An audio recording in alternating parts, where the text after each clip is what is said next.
Rain poured down in sheets. Heavy droplets splattered against the marble steps, echoing through the silent mansion. The golden glow from inside only made the scene outside feel lonelier. Daniel Whitmore, dressed in a black shirt and slacks, was about to head back in after a long meeting when an unexpected knock sounded. Knock, knock, knock. He frowned. Who would come at this hour? In the middle of a storm like this, it could only be a madman or someone desperate. He opened the door, and time froze.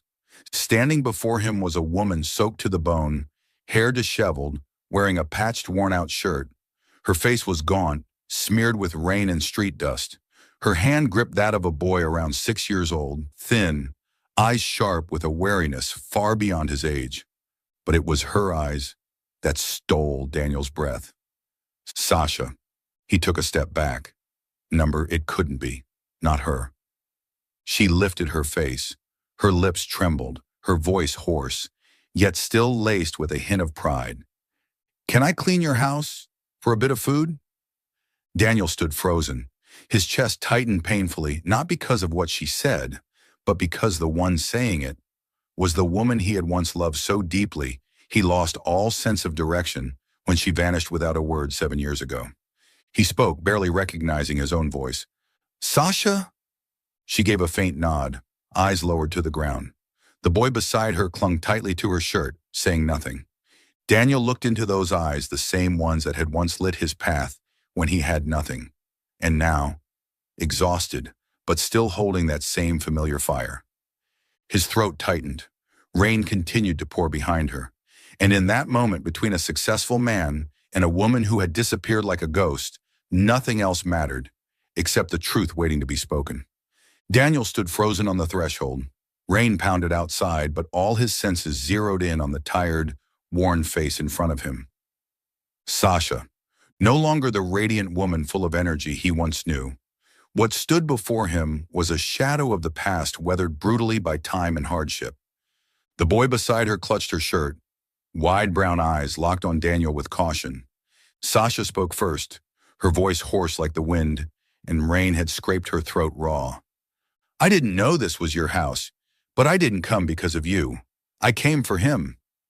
She looked down and gently rested a hand on the boy's head. "My nephew, Malik. He hasn't eaten in 2 days. I'm only asking for a little food. Anything you have. I can clean, wash, do anything." Daniel still hadn't said a word. His hand gripped the edge of the door, his breath ragged as if he'd just run through a long, painful dream. "Malik," he repeated the name, eyes fixed on the child. "Your nephew?" Sasha nodded. "My brother is gone. Malik has no one left." For a moment, Daniel could almost hear his own heart cracking. The woman who had once left him without a word now stood before him in this state, begging for a scrap of bread for a child who wasn't even hers. He wanted to ask 1,000 questions. Why did you leave? Why didn't you say anything? Why now? But none of them could make it past the lump in his throat. A loud crack of thunder startled Malik. He clung tightly to Sasha's waist. His tiny hand trembled, and the sight felt like claws raking across Daniel's chest. He stepped back. The door opened wider. "Come in, both of you." Sasha stared at him, unblinking. "You don't have to." "I'm not doing this for you," Daniel cut her off, his voice low and sharp, like a man who had once been left behind. "I'm doing it for the boy." A pause. Then Sasha lowered her head, gently nudged Malik forward, and followed.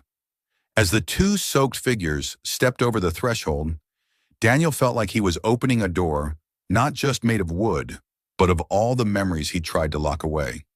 The smell of rain, of earth, and of fate flooded in with them. Their wet footsteps echoed on the cold marble floor. Daniel led them into the grand hall where crystal chandeliers sparkled, casting reflections across Sasha's muddied face. Malik stopped in the middle of the room, his wide eyes filled with both fear and wonder. "Is this a palace?" Malik whispered, still staring at the marble statue in the corner. Sasha started to pull him forward, but Daniel's voice cut in, brisk. "Kitchen's this way." He led them down a long corridor, stopping in a spacious kitchen filled with modern appliances. The scent of freshly baked bread still lingered in the air. He opened the fridge, took out some bread slices, cheese, and an apple. Setting them on the table, he said curtly, "Sit, feed the kid first." Sasha helped Malik into a chair. The boy looked at the food like it was treasure. But instead of diving in like Daniel expected, Malik turned to Sasha seeking permission. She gave a small nod. "Go ahead, eat." Malik carefully picked up the bread and took a bite, then another. He began to eat faster, and Daniel could only watch in stunned silence. He'd seen hunger before, but never a child eating like he was racing against time itself. Meanwhile, Sasha sat quietly, her hand gently resting on Malik's back in reassurance. She didn't touch the food. "Why aren't you eating?" Daniel asked, his voice raspy. Sasha gave a faint smile, still not looking at him. "I'm full. Watching him eat is enough." A simple sentence, but it squeezed Daniel's chest in a way he couldn't explain. Sasha, whether 7 years ago or now, had always been like that. Living for others, quietly sacrificing, never asking for anything. He turned away, but the question escaped before he could stop it. "Why did you disappear?" Sasha looked up at him. Her eyes were red, whether from the rain or tears, he couldn't tell. But the answer didn't come. "That doesn't matter anymore," she said. Daniel clenched his fist. Every cell in his body screamed against that response. But he didn't push. Not yet. But he would find out. And this time, he wouldn't let her vanish again. "You're watching Soul Stories, where every story whispers of love, healing, and hope. Let us know which city you're watching from." Daniel leaned against the kitchen counter, arms crossed. He watched Sasha, the woman who had once meant everything to him, now bending over to wipe raindrops dripping from her hair onto the floor. Malik had finished eating. The boy sat quietly, his small hands resting on his now full belly, eyes curiously scanning the kitchen. Sasha gently pulled a worn handkerchief from her pocket and wiped his face. Daniel couldn't stand the silence any longer. "Aren't you going to say anything?" Sasha looked up, her lips trembling slightly. "Thank you for feeding the boy." "I don't need your thanks," Daniel replied coldly. "I need answers." The air in the kitchen grew heavier. Malik shifted slightly, resting his head against Sasha's arm, eyes still wide but saying nothing. Daniel took a step forward, eyes fixed on her. "Why did you leave? No word, no message, not even a goodbye. Did you think I deserved that?" Sasha said nothing. Her hands clasped tightly together, fingers so tense they turned white. "I thought you were dead," Daniel continued, his voice lower now. "I searched for you, everywhere. And then, nothing. You vanished like you never existed." Sasha looked up. There was a torment in her eyes she couldn't hide. "I couldn't tell you back then," she whispered. "I just couldn't." "Couldn't?" Daniel let out a bitter laugh. "Was I really that unworthy?" Malik shrank at the sound of Daniel's raised voice. Sasha immediately wrapped an arm around the boy's shoulders, holding him gently. "It's okay, baby." She turned back to Daniel. "Please don't yell in front of him. He's not used to it." Daniel exhaled sharply and stepped back half a pace. He raised a hand, as if to stop himself from saying anything harsher.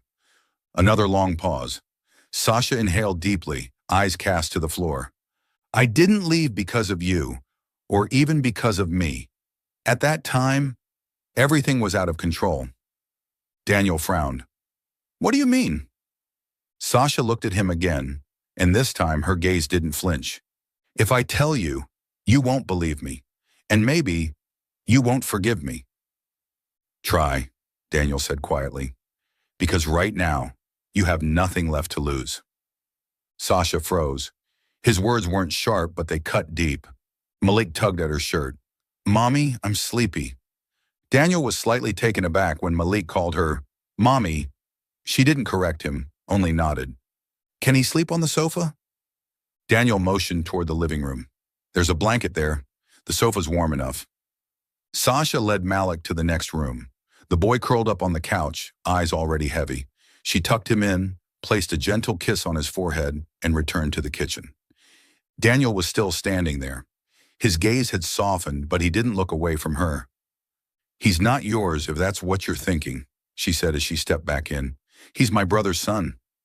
Daniel nodded, but didn't react much. I wasn't asking because I doubted you. I asked because I want to understand. Sasha stood upright. For the first time since entering the house, she seemed to regain a flicker of who she once was, brave, honest, and heartbreakingly sad. Tonight, I don't have the strength to explain everything, she admitted.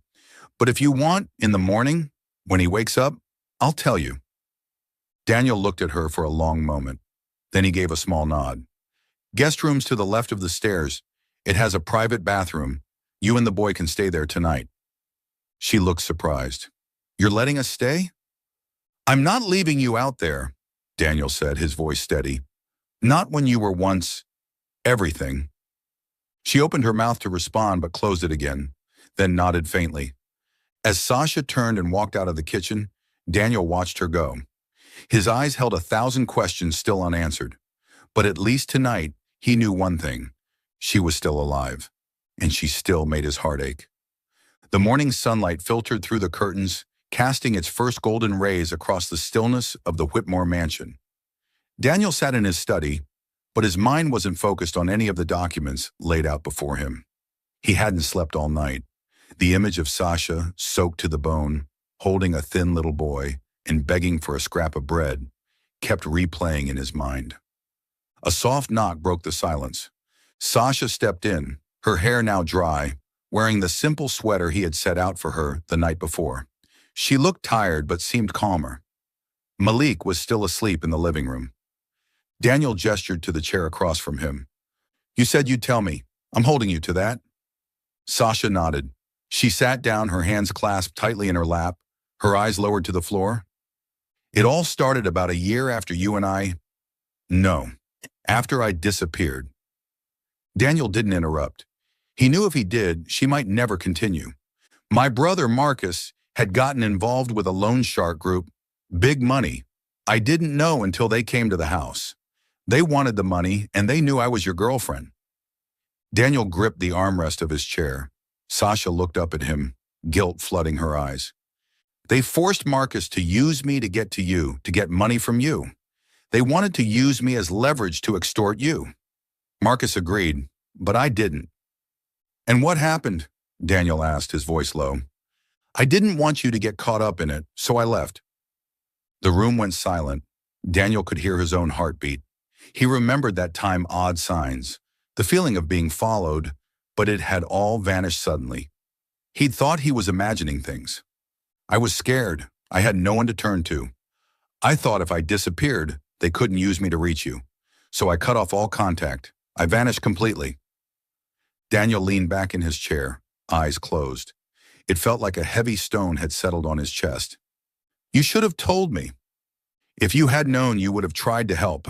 And I didn't want you caught up in our mess. She spoke quietly, but each word landed like a weight. Daniel had no response. Sasha went on. Marcus, he ran. Then they came after me. I had to keep moving, do anything to survive. I had nothing. And then one day I heard Marcus had been killed.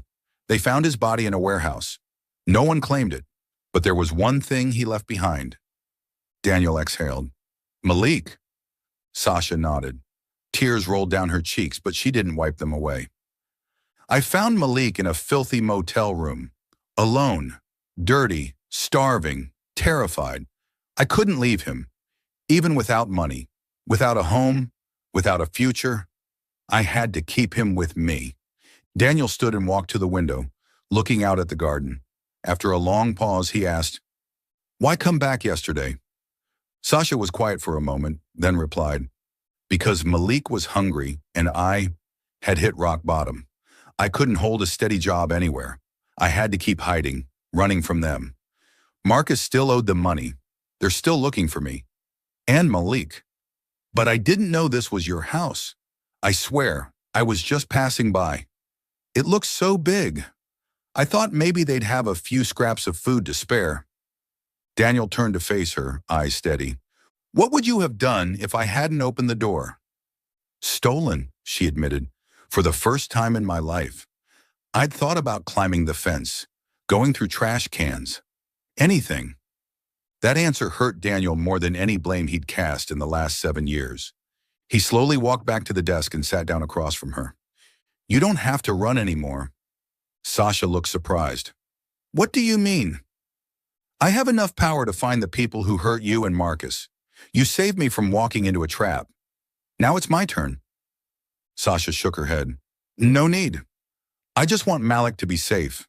Daniel interrupted her, his voice soft for the first time. You and the boy will be safe. Here.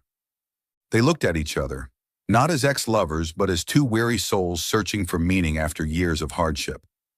Daniel sighed and said quietly, Thank you for not selling me out, even though you paid a heavy price. Sasha nodded, and in that moment, she realized she wasn't alone anymore. Daniel exhaled slowly, looking into her eyes. You don't have to go anywhere anymore, Sasha. You and Malik can stay here as long as you want. Sasha's eyes widened, taken aback. Daniel, I mean it, he said firmly, his voice calm and resolute. This is my house, but if you need a home, then it's yours too. And his. Sasha didn't respond right away, her hands clenched, eyes shimmering. Thank you, but I can't take advantage of your kindness forever. I only asked to stay a few days. When Malik gets better, we'll leave. Daniel looked at her for a long time, his gaze unwavering. I won't let you call this taking advantage. You once disappeared to protect me. Now I'm just doing the right thing. Sasha didn't answer, but inside her, a part that had been frozen for 7 years, began to melt. After their long conversation, Daniel sat alone in the mansion's library. The soft morning light filtered through the large glass windows, casting a warm glow on the walls lined with books. In the quiet, the past returned like a slow-moving film. 7 years ago, they met for the first time in a small coffee shop, back when Daniel was a senior engineering student, juggling classes and part-time work. He was struggling with a prototype for his startup on an old laptop when Sasha walked in like a burst of sunlight in a monochrome room. She wore a denim jacket, shoulder-length hair framing her face, and bright brown eyes that seemed to speak. And when she happened to sit next to him because there were no other seats, his life changed. What are you writing? Looks like alien code, she said, tilting her head at the screen filled with code and system diagrams. Close enough. If I get it wrong, it might blow up like a rocket, Daniel joked, though his heart was pounding wildly. She laughed, a clear, melodic sound that made him blush. A few days later, they ran into each other again at the same cafe. Then it became routine. Then it became love. Daniel always felt he wasn't good enough for her. Sasha was beautiful, radiant, the kind of girl law students in sports cars lined up to ask out. But she turned them all down to be with a guy who had nothing but 2 hands and a wild dream, starting a tech company. What makes you believe in me, Sasha? Daniel had once asked her, on a chilly night as they sat on the balcony of his cheap apartment, sharing instant noodles. Because you're the only one who still thinks about helping others live better, even when you're hungry, she replied, resting her head on his shoulder. Back then, Daniel was just a guy trying to build something from scratch. Every day was a fight to survive in the cutthroat startup world. He worked from morning till midnight in a low-rent office with weak air conditioning, spotty internet, and sometimes dinner was just instant noodles. But what kept him going was Sasha. She wasn't just his girlfriend. She was the first person who believed in him when no one else did. The one who sat beside him on countless nights while he coded websites for clients. The one who brewed tea for him every time he looked defeated after another investor rejection. The one who hand-drew his company's first logo with a borrowed marker from the public library. He remembered that winter night so vividly when the power went out in their apartment building. Sasha lit candles, wrapped him in a thin blanket, and whispered, I believe you'll make it, not because you're the smartest, but because you never stop trying. That sentence stayed with Daniel through every stage of building his company. It was the fire that kept him alive. He remembered the first time he landed a $10,000 contract.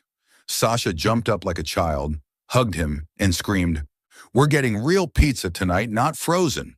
And they did. They sat on the floor eating it because they didn't have a dining table. Then everything changed. As Daniel's company started to grow, they moved out of the damp apartment. But Sasha stayed the same simple, patient, and always by his side. Until one day, she vanished. No word, no message, no letter. Daniel spiraled for months. He asked everyone, even went to clinics and charities, but no one knew where she had gone. He had his doubts. He'd been angry, thought maybe she left for money or fame, but deep down, his heart never stopped missing her. Every time he faced a big decision, he still thought, what would Sasha say if she were here? And now the woman who had once been his guiding light was downstairs in the kitchen with a boy who called her Mom. Daniel stood up. He walked to a small cabinet and opened the bottom drawer, the one where he kept the things no one knew about. A photo surfaced, taken with a film camera, Sasha smiling brightly, holding a cup of coffee, her hair blowing softly in the wind. Behind her was the logo of his first company, messily written on a whiteboard in her own handwriting. He sat down, gently running a finger across her face in the photo. I never forgot you, Sasha. As the memories faded, Daniel realized his love for her had never truly disappeared. It had only gone quiet, waiting to be called back here in this kitchen, beside a little boy whose eyes looked more like Sasha's than anything else in the world. And Sasha was now just a shadow of the woman she once was. But Daniel made himself a promise. I will make you smile again like you used to, even if I have to start all over. She had once believed in him mind, heart, and business. Now she was only a faded version of herself. But not for long. On his first morning in the new house, Malik woke up late. Sunlight streamed through the window, making him rub his eyes before suddenly sitting up, his big round eyes darting around the room like he was lost in a dream. In the kitchen, Daniel was making coffee. When he heard the soft patter of small feet on the wooden floor, he turned around. Malik stood in the doorway, messy-haired and wearing an oversized pajama top Sasha had borrowed for him the night before. Am I dreaming, sir? Malik asked seriously. Because it feels like I'm in a 5-star hotel.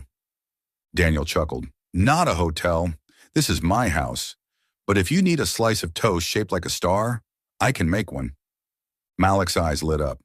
I just want one piece of sausage, sir. But can I have two? I want to put one in my pocket. Daniel raised an eyebrow. What for? The boy grinned mischievously. For my hungry dreams. In case I get hungry while I'm sleeping, I'll have something to eat.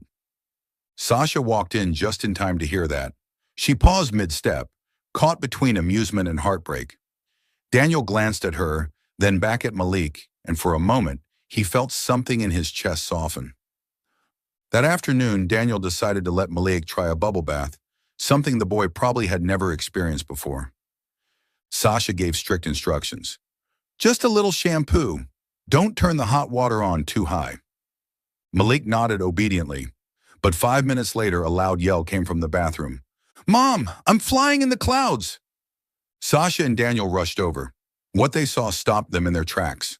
White foam covered the tub, spilled across the floor, climbed up the sides, and even clung to the glass door. Malik sat in the middle of the bubble sea, a crown of suds on his head, grinning ear to ear. I only poured a little bit, but it was a whole bottle. I thought more soap meant more smell.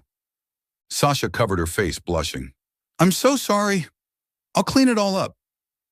But Daniel wasn't angry. On the contrary, he burst out laughing, something that hadn't happened since Sasha returned. It's fine. This bathroom needed a little adventure anyway. Malik looked up nervously. You're not mad at me for making a mess, sir? Daniel knelt beside him, gently wiping a bit of foam off his forehead. I've never seen anyone turn my bathroom into a foam wonderland and ask for extra sausages on the same day. You're definitely one of a kind. Malik giggled and grabbed a puff of foam, placing it on Daniel's head. Now you're the Bubble King. Sasha shook her head as she wiped the floor, smiling. For the first time in years of living on edge, she felt like this place wasn't so far away anymore. That evening, Daniel stood by the doorway, watching Sasha tell Malik a bedtime story. The boy lay tucked under the covers, eyes wide as she told a tale about a lost kitten who was brought home by a kind boy and fed magical dream sausages. Daniel leaned against the doorframe. That boy reminded him of someone he once was. And Sasha, she had always been the one to bring light to lost souls. He couldn't even remember the last time someone made him laugh like this. Somehow, the cold, quiet halls of his mansion, now echoed with childish giggles, had tiny slippers left under the sofa and carried the faint scent of too much soap down the stairs. And strangely, he didn't mind. In fact, he felt peace. The heart that had once fractured inside Daniel was, bit by bit, being mended by Malik's innocent, silly ways. There were no grand gestures, no declarations, just a child who dared to hug him in the middle of a bubble storm, and a woman who had once been a wound now gently healing him like a soft breeze. And in that moment, Daniel understood.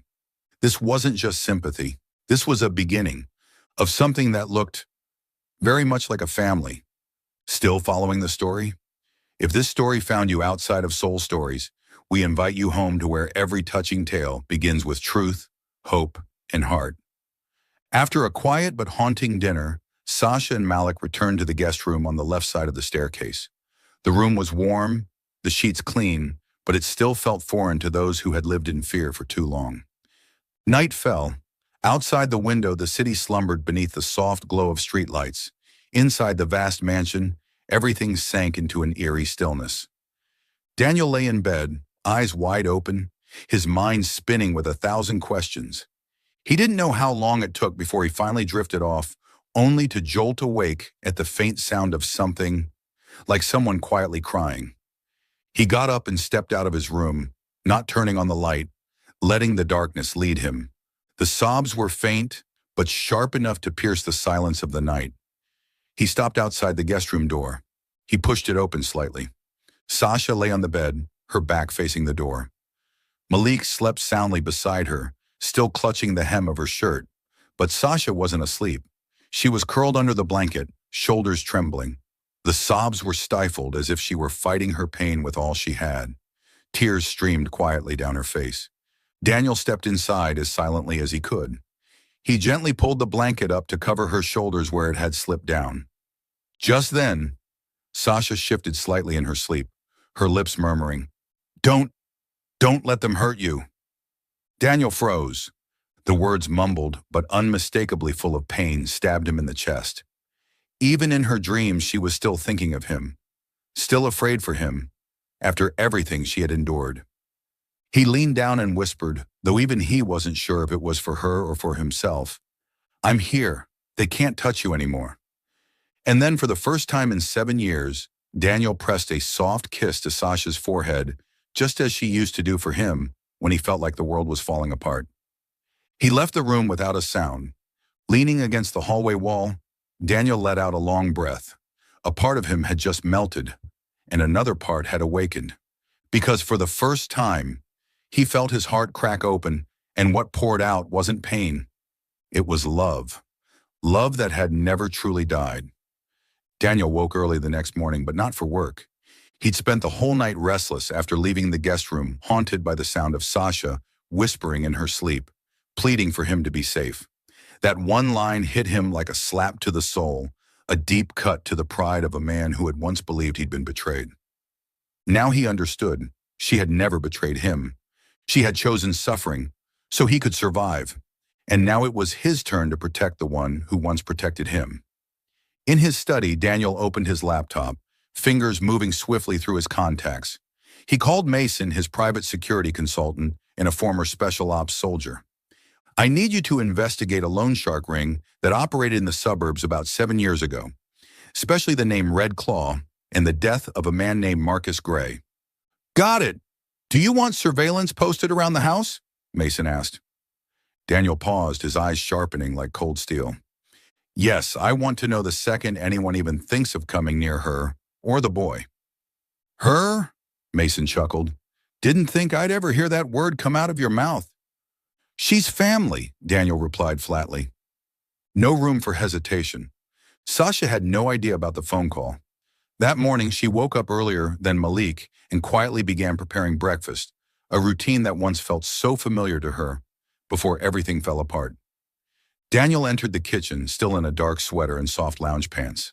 The scent of toast and coffee made the air feel warmer. "Good morning," he said, and stopped short when he saw Sasha folding napkins into cranes. Malik likes them. He says if I fold them like this, the bread will fly straight into his belly without needing to chew. She smiled for the first time in days. Daniel looked at her, silent for a few beats. I've got someone investigating the people who threatened you. Sasha froze. Her hands stopped mid-fold. You don't have to. I do, Daniel said firmly. You may have run to keep me safe, but now it's my turn to keep you safe. The tension in the room tightened like a drawn bowstring. Sasha took a deep breath. She had lived in fear for so long, she had forgotten what it felt like to have someone willing to fight for her. If they find out I'm here, they'll come. Good, Daniel said coldly. I'm waiting. That afternoon, Daniel took a stroll through the back garden with Malik, who wore a miniature apron after helping the chef bake cookies. Then Mason called. You'll want to hear this. Go ahead. A thug who used to track Sasha, a guy named Travis Dorn, was spotted near your area. He was parked in a car not far from the estate, using binoculars to watch the house. What? Daniel's fists clenched. We approached him, but he took off. Seems like he was just watching, hasn't made a move yet. Daniel stared toward the private road leading to the mansion. The sky had turned gray again. Post guards at every entry point. If he comes back, I don't want him to get the chance to turn around. He ended the call, eyes locked on the empty road. Malik crouched in the grass collecting fallen cookie pieces, looked up and asked, Uncle Daniel, why do you look like Batman lost his wallet? Daniel let out a soft laugh, though his chest remained tight. I'm just thinking, if any bad guys show up, I'll have to turn into a superhero. Malik squealed, a cookie-powered superhero? Wait, I'll make you a helmet. That night, Daniel said nothing to Sasha. He didn't want her to lose sleep, but she sensed something had shifted. He was quieter. His eyes occasionally drifted toward the window, as if waiting for something. She had lived in the shadow of being watched, but now she felt safe knowing that if someone was watching, Daniel was watching back. Before bed, she quietly left a handkerchief folded neatly on his desk. On it, stitched in small letters, we all deserve to live without fear. Daniel found it after everyone had gone to sleep. He stared at the cloth for a long time, fingers curling tightly around it. He wouldn't let her live in fear ever again. The door to the past had opened, and this time he wasn't just watching, he was ready. The next morning, Sasha approached Daniel with a request. She wanted to work. I can't just sit here while you take care of everything, she said, cradling a warm cup of tea, her eyes steady. Daniel paused, slightly surprised. He had just increased the number of undercover guards around the house. She had been served a delicious breakfast, slept in a warm bed, had hot water, and received a level of protection he'd never offered anyone before. And now she wanted to work? You don't need to worry about that, he replied. Just rest. I told you. I didn't come here to be pitied. Her voice was gentle, but it shut him down completely. These past 7 years, I've done every job you can think of, dishwashing, warehouse hauling, cleaning, not because I liked it, but because I had to stand on my own. I still have 2 hands, and my pride. He looked at her slowly, not like a man trying to take control, but like someone beginning to understand. She had never been weak. If you don't want me going out, then let me work here. Cleaning, cooking, laundry, call it work in exchange for a place to stay. I'll earn my keep. Nothing more, nothing less. Daniel leaned back in his chair, thinking for a long moment. Then he asked, what if I told you I already have a housekeeper? Sasha squinted, tilting her head. Then I'll step aside, but I'll go job hunting. I've lived under bridges, Daniel. There's nothing I haven't done. Daniel raised a brow. The corners of his mouth curled faintly. What a coincidence. My housekeeper just went on a 1-month leave. How convenient, Sasha said, half suspicious, half amused. And how much do you normally pay her? Usually are $3,000 a week. But since you're a friend, I'll pay you market rate. No negotiation? None. No strings? 1, Daniel said as he stood, extending his hand. If you take this job, I'm your employer. Not a friend, not an ex. No blurred lines. Sasha looked at his hand, then placed hers in his. Then we have a deal. By noon, Sasha had started her first task, inspecting the pantry and reorganizing the kitchen, a job the head chef commented on with great relief.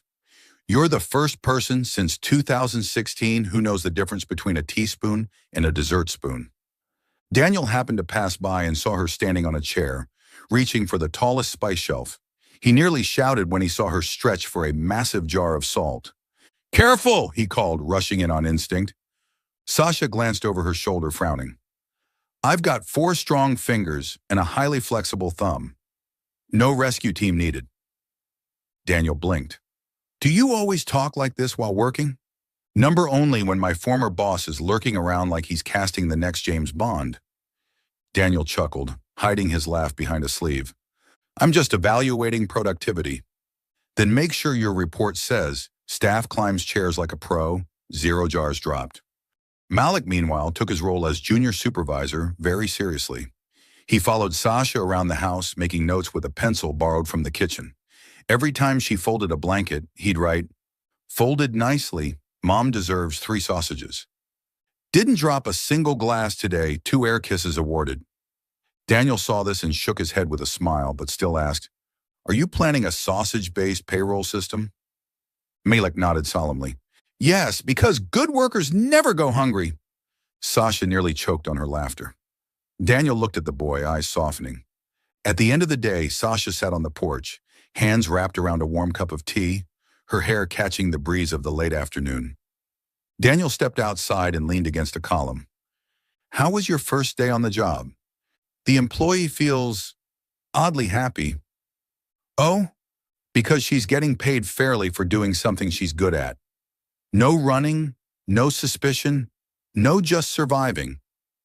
Daniel sat beside her. The space between them was wide enough not to touch, but close enough to hear each other breathe. "You've never needed pity, have you?" "No," Sasha said with a faint smile. "I just needed someone to give me a fair chance, without expecting something in return later." Daniel nodded. "Then let me be that someone." Sasha turned to look at him. The breeze rustled the trees, and the golden light of dusk stretched long shadows across the porch. And in that peaceful moment, Daniel realized. He no longer saw Sasha as someone who needed protection. She was the one quietly holding the house together.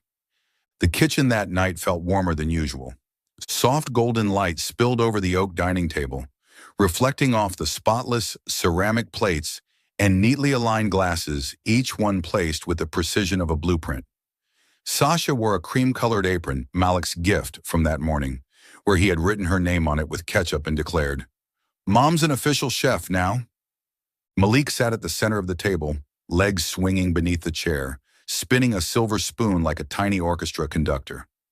Daniel entered, clearing his throat gently. "Sorry I'm late. Meeting ran long. You two already got everything ready?" "Not you two," Malik corrected quickly. "It's the household manager and the sous chef." Daniel raised an eyebrow. "Oh, who's the head chef then?" "Me," Malik said seriously, "because I cut the cucumber into a dragon shape. But Mom made the dragon too fat, so she's been temporarily demoted." Sasha nearly burst out laughing, but managed to maintain her professional expression. Daniel took off his coat, hung it on the rack, and sat down, his gaze softer than usual. "Well, I can't wait to try the chubby dragon." Dinner went smoothly, until Malik, trying to prove himself as the brave head chef, reached for a bright red pickle from a side dish. "This looks like candy," he mumbled. "Malik!" Sasha jumped up, but it was too late. The entire piece had gone into his mouth. 3 seconds. Silence. 4th second, eyes wide like headlights. 5th second, hands flailing in panic. "It's on fire! My mouth's on fire!" Malik screamed, running laps around the table, cheeks blazing red like overripe tomatoes. "Water! I need water! My throat's on fire, everybody!" Daniel leapt up, grabbed a glass of water, and handed it over. Sasha nearly fell out of her chair laughing. Malik chugged the water in one go, then panted like he'd climbed a mountain. "Who put spicy candy in the salad?" he groaned. "That was ultra-hot chili, head chef," Sasha said, trying not to laugh. "Humph," Malik pouted. "Then tomorrow Mom gets demoted to kitchen assistant for failing to warn the head chef. Daniel tried to hold it in, but ended up laughing hard. For the first time, he and Sasha laughed out loud together. The sound filled the kitchen, brushing off a thick layer of sadness that had settled there for 7 long years. They didn't look at each other, but they both knew. That laughter had never truly disappeared. It had just been asleep.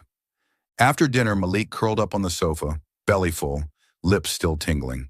Sasha folded laundry in the washroom, and Daniel wandered the library, normally a space reserved for work. But tonight, he pulled out a book titled Strange Questions Kids Ask and What They Teach Grown-Ups. "Are you studying to be a dad?" Sasha asked from the doorway, holding a half-folded towel. Daniel startled slightly but didn't look away. "Maybe, or at least trying not to crush a child's soul with too many rules." Sasha leaned against the doorframe. "You're not crushing anything. Malik adores you. Yesterday he drew a picture of you with a cape, holding a sausage like a weapon. Remember?" Daniel smiled. "I do. I hung it in my office. So whenever I'm stressed, I can remind myself why I didn't become a hot dog vendor." Sasha laughed, this time softer, but deeper. "Malik used to fear grown-ups, especially men. But now he calls you walking cookie. I guess you're more trustworthy than I thought." Daniel closed the book and stepped closer. "I didn't think a kid armed with shampoo and a bathtub full of bubbles would be the one to melt my defenses." Sasha laughed aloud. "That's a high-damage combo." "I think the boy didn't just bring your laughter back," he added quietly. They looked at each other. The moment stilled. "He brought mine back too," Daniel finished like a quiet confession. That night, after reading Malik his bedtime story, Sasha left his room gently. Daniel was still awake, sitting on the back porch, moonlight brushing the garden in silver. She approached carrying 2 cups of tea. "This looks straight out of a movie," she teased.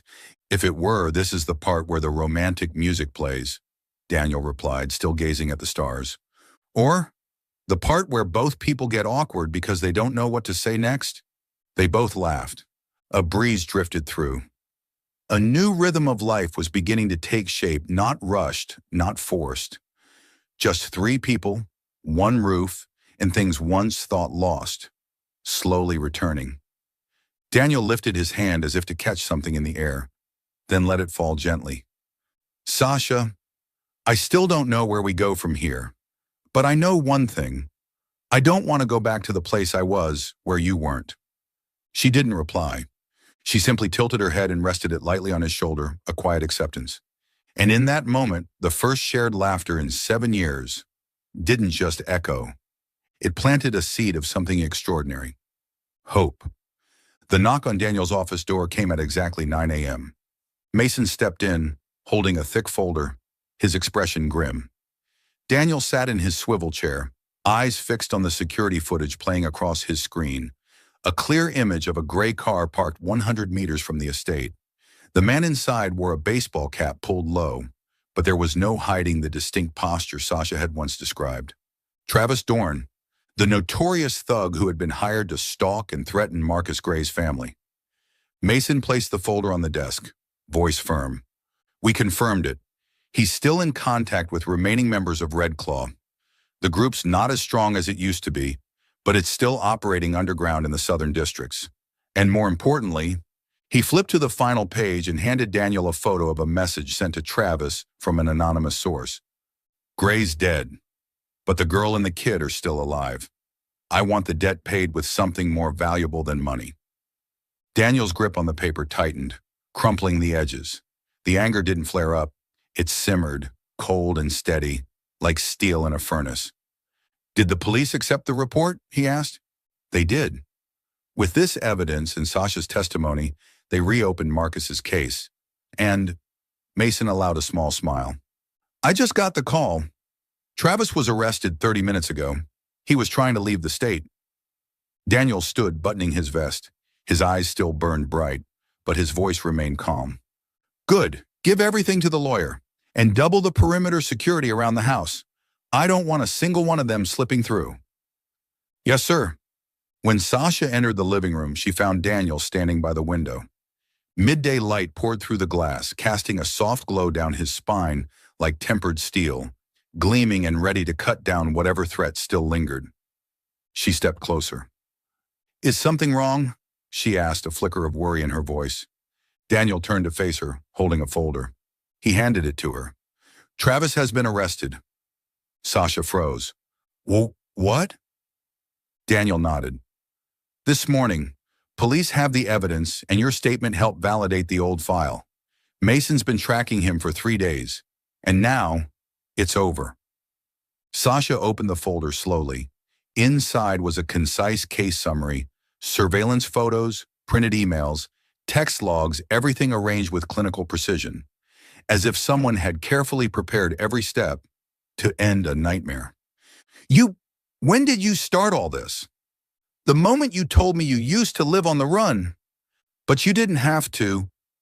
Daniel stepped closer. His voice deepened, roughened with emotion. "You saved me, long before I even knew I needed saving. You vanished, gave up everything just to keep me safe. And now, Sasha, it's my turn." She looked at him, lips trembling, eyes glassy. But these weren't tears of weakness. They were the release of someone who had held on for far too long, and finally had someone holding her back. "I don't know what to say." Daniel smiled gently, brushing a tear from the corner of her eye. "Don't say anything. Just know this. From today on, you don't have to run anymore." "What about the others? The ones who hired Travis?" "The police have the list. My lawyers will pursue it until the end. For me?" Daniel looked her dead in the eye. "For us." That evening, Sasha stood by the window, watching the backyard. Malik was playing tag with one of the undercover guards Daniel had disguised as a gardener. The boy laughed freely, full of joy, completely unburdened. Sasha pressed a hand to her chest, feeling a strange rhythm, no longer anxious, no longer afraid, but safe, relieved, something she had forgotten the shape of. Daniel walked up beside her and gently draped a light jacket over her shoulders. "It's getting chilly." "Thanks," she said softly, then glanced at him. "You know, there was a time I thought I'd die while running. Not from being killed, just from exhaustion, from losing hope." "You didn't die," Daniel said, "because you had to come back, to live." She was quiet for a moment, then she looked up at him. "What if I'm not strong anymore?" Daniel placed a steady hand on her shoulder. "Then I'll be strong for you, just for a while, and when you're ready, you'll stand up again. But this time, you won't be standing alone." A breeze rolled in, carrying the sweet scent of grass and night jasmine. Sasha leaned into him, whispering, "For the first time in 7 years, I feel peace." And Daniel knew. Today, he hadn't just destroyed the ghosts of her past. He had reclaimed the woman he once lost. And this time, he would never let her go. That morning, while Daniel was in the middle of a video call discussing investment plans with his financial advisor, the library doors suddenly burst open. A small creature with messy curls, hair like a bird's nest, and a thick stack of drawings in hand came barreling in like a rocket. "Uncle, it's done! It's done!" Daniel nearly spilled his coffee at the joyful shout. He raised a hand to excuse himself from the screen, removed his headset, and looked down. "What's done, little artist?" Malik proudly held up the stack of paper like a trophy. "I finished it. A superhero comic starring our family." "Our family?" Daniel raised an eyebrow, surprised. Malik nodded solemnly. "Yep. Mom is the invisible cleaner. Whatever she touches magically sparkles. I'm the sausage speed eater. And you." "And me?" "Your businessman super uncle. You have laser eyes that can find hidden food in the fridge." Daniel burst out laughing. "I'm not sure laser vision is supposed to work like that." "It does now. I even drew you smashing bad guys with a laptop." "Well, that one sounds plausible." Daniel nodded, still grinning. Malik spread the pages across the table. The drawings were simple, the pencil lines clumsy, but they were full of life. A man in a suit wielding a sausage and a pot lid as a shield. A long-haired woman sweeping the house with a glowing broom. A smiling boy in a hot dog hat. Below it all, in bright red marker, a line read, Malik's family. Just temporary, in case Uncle doesn't want to be dad yet. Daniel froze. His throat tightened. Malik, he whispered, when did you draw all this? Last night, I saw you hug Mom when she was sad. Then this morning she smiled a lot. And I saw on TV once if people hug without being family, it means they're about to be family. Daniel couldn't hold it in, he laughed out loud. So what am I to you exactly? Malik thought for a moment, then held up one finger. You're my temporary dad, because I'm not sure if you'd want to be my real one yet. Daniel's heart skipped in a way that wasn't quite joy, wasn't quite fear, but something deeper. The feeling of being trusted with something sacred. He knelt down and gently tapped Malik's forehead. I think I like being your temporary dad, but if I may, I'd like to upgrade to full-time dad. Malik's eyes lit up. Really? But you'll have to pass one final test. What test? Answer this ultra-hard question. Does your pillow actually smell good?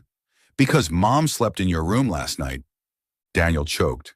His mouth opened, then shut, then opened again. What? Who said she slept in my room? I woke up last night to pee, and Mom wasn't in bed. I checked your room light was off, but her slippers were outside your door. And I sniffed her pillow. It does smell nice. Daniel turned beet red. A CEO who could handle a boardroom of 500 investors now stood frozen defeated by one boy's sharp tongue and innocent logic. Just then, Sasha walked in from the hallway, holding a basket of freshly folded laundry. She stopped mid-step when she saw Daniel red as a tomato and Malik rolling on the floor in laughter. What's going on? Malik jumped up. Mom, Uncle Daniel's pillow smells amazing. So you slept in his room, right? His pillow's soft too. Sasha froze. 1 second, 2. Then she covered her face. Oh my God. Daniel cleared his throat, coughing. I think we should change the subject. Immediately. Malik plopped down on the rug, arms crossed, triumphant. You two are very suspicious. That afternoon, Daniel walked into the living room with 2 mugs of hot cocoa.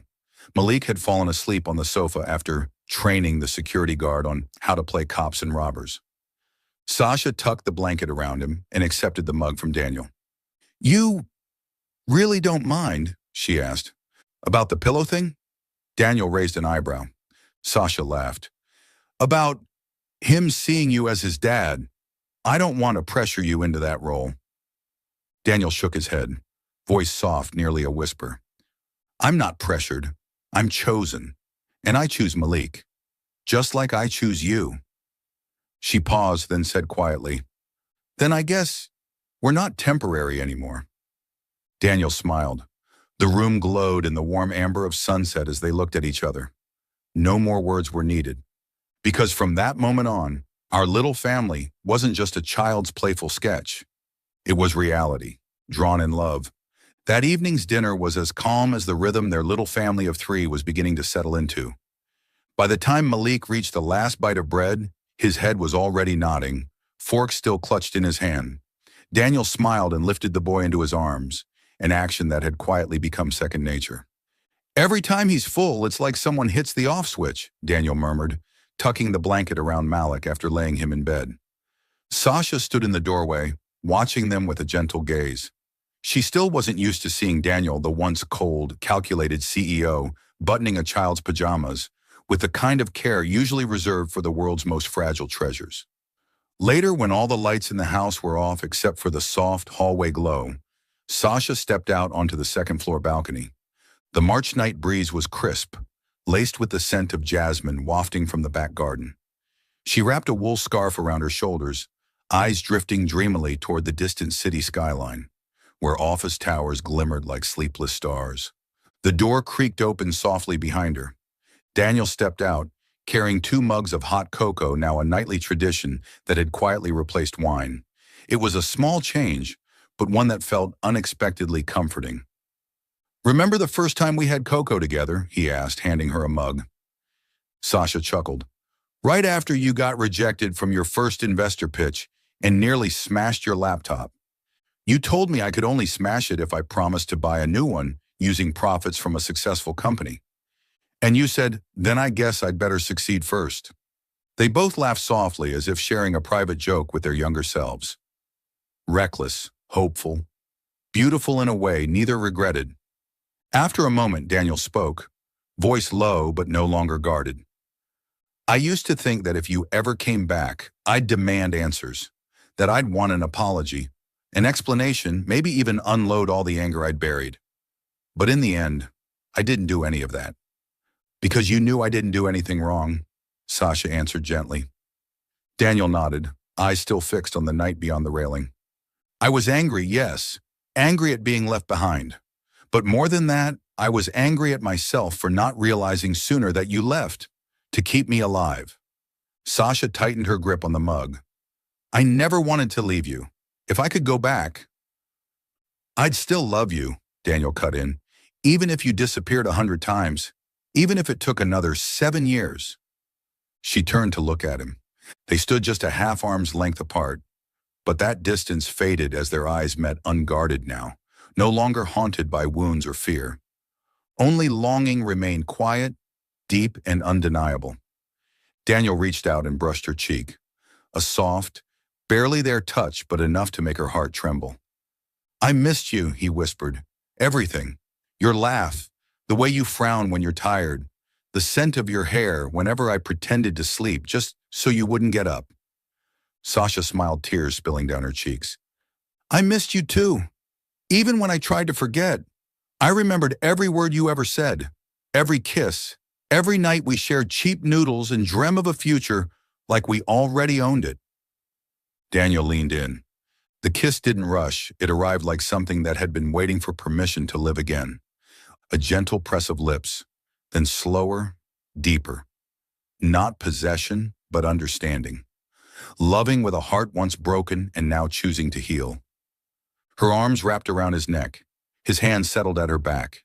And in that embrace, the distance, the pain, the doubts, melted. Daniel pulled back slightly, searching her face. If you're unsure, I'll stop, he said softly. Sasha shook her head, voice like a breeze. I don't want to stop. He took her hand. They walked inside together. The room was dark, lit only by moonlight spilling across the white bedsheets. The door closed behind them. There was no rush, no loud declarations. Only two souls once lost in the chaos, now finding each other again through breath and heartbeat. The next morning, the sun rose gently. Birdsong filled the air outside the window. Malik still slept soundly in his own room, dreaming of superheroes and sausage-filled breakfasts. In the master bedroom, Daniel woke first. He turned over. Sasha was still sleeping, her breath slow and steady, her hair a soft mess across his pillow. He didn't wake her. He simply watched, memorizing her in that moment. She was here, and this time he would never let her go again. That morning, Sasha woke up in Daniel's arms as naturally as breathing. She turned toward him. Daniel was still asleep, his hair slightly tousled, his face calm in a way that felt almost surreal. For a brief moment, Sasha was pulled back to 7 years ago, to those humble mornings in their tiny apartment, when they started chasing dreams with nothing but hope and empty pockets. Only now, they weren't starting from nothing anymore, and their dream finally had come true. There were no tiny footsteps padding across the hallway that morning. No giggles about sausages or superheroes. Sasha sat up, confused by the stillness. Daniel smiled, brushing a strand of hair from her face. I sent Malik over to play with Mason's son this morning. He's having superhero-shaped pancakes in a water gun battle. As for us, we've got the whole morning to ourselves. Sasha narrowed her eyes. You're planning something, aren't you? Daniel just smiled. Put on something nice. I want to take you somewhere. The car took them to a rooftop garden, once a rundown public park, where they used to rest after exhausting double shifts. Now it had been transformed into a quiet greenhouse filled with blooming white flowers. Sasha froze at the entrance. Inside, a path lined with wild daisies, the ones she once told him were her favorite, led to the center of the glass house. There stood a simple wooden table, 2 glasses of wine, and a small velvet box. Her heart skipped. Daniel turned to her, his eyes gentle and just the slightest bit unsteady. I once told you that if I ever made it, I'd propose to you with the first money I ever earned. Sasha bit her lip, tears clouding her eyes. I thought you forgot. I never did. Daniel lifted the box. I bought this ring 7 years ago, right after I got my first investment. I kept it locked away, waiting for the right time, the right person. He opened the box. Inside sat a simple ring, set with a small teardrop diamond, not flashy, but quietly breathtaking. Tucked underneath was an old folded scrap of paper. For the first person who believed I could make it. Daniel got down on one knee. Sasha Gray, you were the light in my life when I was just a boy full of failures. You disappeared because you loved me, and now you've come back for the same reason. I'm not asking for forgiveness. I'm asking to walk beside you, no more hiding, no more goodbyes. Will you marry me? Not temporarily, not once upon a time, but forever. Sasha couldn't speak. Tears streamed down her cheeks. She nodded, again and again. Yes, yes, I've been waiting for this day, even when I thought it would never come. Daniel slipped the ring onto her finger. It fit, perfectly, as if time had never made it lose its place. 3 weeks later, the wedding took place in the Whitmore Estates garden. No paparazzi, no grand announcement. Just a handful of close friends, a few longtime co-workers, friendly neighbors, and one very excited curly-haired boy acting as both ring-bearer and master of ceremonies. Attention everyone, we're starting the wedding of Mom and the Supreme Protector. Laughter rippled through the guests.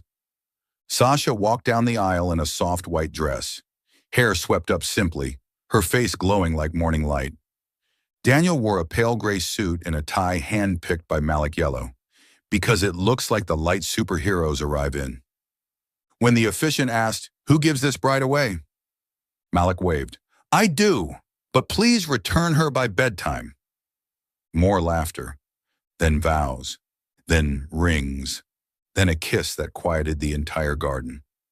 That evening, the three of them sat beneath golden string lights, sharing dinner at a small table under the trees.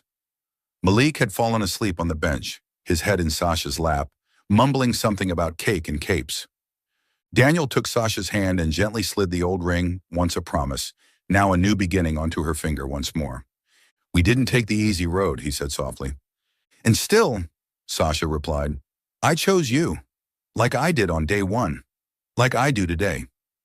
They looked at each other. There was nothing more to say, because from that moment on, they weren't just two people in love. They were a family, truly, finally and forever.